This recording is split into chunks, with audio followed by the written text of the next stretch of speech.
అదేంట్రా, సూరిగాడి అంత్యక్రియలకు రాలేదు? వాడు మనకి మంచి ఫ్రెండు కదా. రేపు వాడు నా అంత్యక్రియలకు ఏమన్నా వస్తాడా ఏమన్నానా? అందుకే రాలేడు కదా. అందుకే మానేశాన్రా రాకుండా.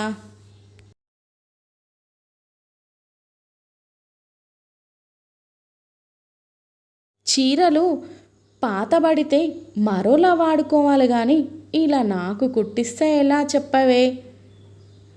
అందరూ ఇవి చూసి నవ్వుకోరా?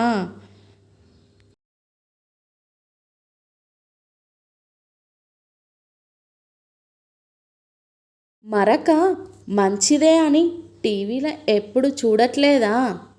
అందుకే మంచిదే కదా అని ఆడుకొనొచ్చానమ్మా.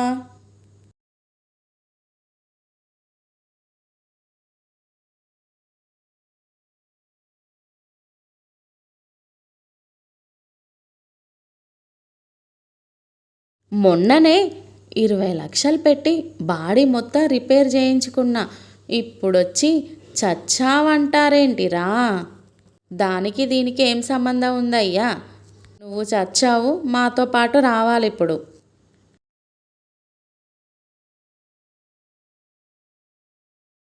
ఫిట్నెస్ సెంటర్ అంటే ఇక్కడ ఎక్సర్సైజులు గిట్లా చేయిస్తారేమో అనుకున్నా. ఇదేంటి నాతోటి పిండి రుబ్బిస్తున్నారు? ఇంత మాత్రం ఇంట్లో చేసుకుంటే సరిపోదా?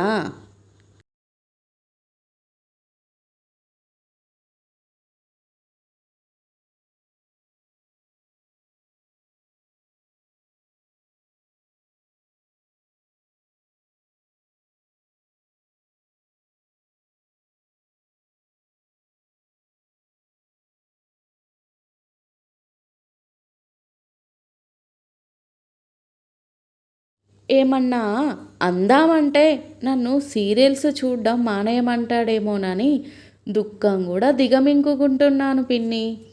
ఏం చేయమంటావు? సీరియల్స్ చూడందేమో ఉండలేనైతిని.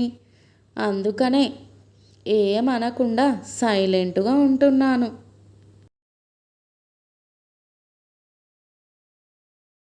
బ్యాగులు బాగు చేసేవాణ్ణి కాదమ్మా. ఎన్నికల్లో నాకిది గుర్తుగా కేటాయించారు. అందుకనే మీకు బాగా గుర్తుండడం కోసం ఇలా ప్రచారం చేస్తున్నాను అంతే. మీ ఓటు మాకే వేయాలమ్మా.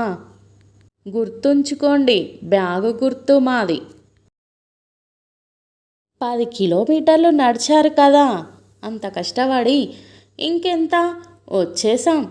అదిగో ఆ పై వరకు నడిస్తే చాలు మన పిక్నిక్ స్పాటు వచ్చేస్తుంది. చూడండి ఎంత అందంగా ఉందో. వామ్మో, ఇంత దూరం నడిచి ఇంత దూరం రావాలా? మా మమ్మీ ఏమో టిక్ టాక్ చేస్తుంది, మా డాడీ ఏమో టీవీ చూస్తున్నారు, నేను చెల్లి ఏమో మొబైల్ గేమ్స్ ఆడుకుంటున్నాము. మరి మీకు టైంపాస్ ఎలా అవుతుంది ఏంటి?